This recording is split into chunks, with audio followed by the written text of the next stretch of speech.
প্রয়াত অভিনেতা অভিষেক চট্টোপাধ্যায়ের কন্যা শাইনা চট্টোপাধ্যায় অভিনয় জগতে পা রাখতে চলেছেন। মূলত যেটা জানা গিয়েছে, স্টার জলসা ধারাবাহিক অনুরাগের ছোঁয়ার মাধ্যমেই তার অভিনয় জগতে আত্মপ্রকাশ হতে চলেছে। প্রথমবার এই ধারাবাহিকের মাধ্যমেই ক্যামেরার সামনে আসবেন শাইনা, এমনটাই জানা গিয়েছে।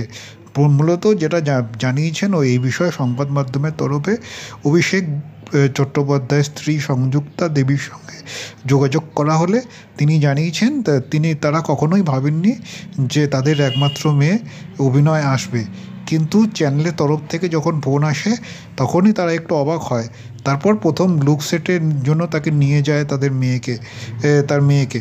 মূলত সেই সময় শাইনা যখন কয়েকটি সংলাপ বলে অনায়াসে এই রূপার চরিত্রটির জন্য তাকে নির্বাচিত করা হয়।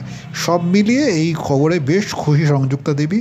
পাশাপাশি তিনি এটাও জানিয়েছেন কাকতালীয়ভাবে এই চ্যানেলে একাধিক ধারাবাহিকের সঙ্গে যুক্ত ছিলেন অভিষেক চট্টোপাধ্যায়। ফলত যেটা সংযুক্তা দেবী জানিয়েছেন যে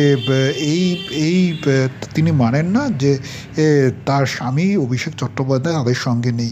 তিনি বিশ্বাস করেন দৃঢ়ভাবে যে অভিষেক চট্টোপাধ্যায় তাদের সঙ্গে সবসময় আছে, তার এবং তার কন্যা সকলের সঙ্গেই আছেন।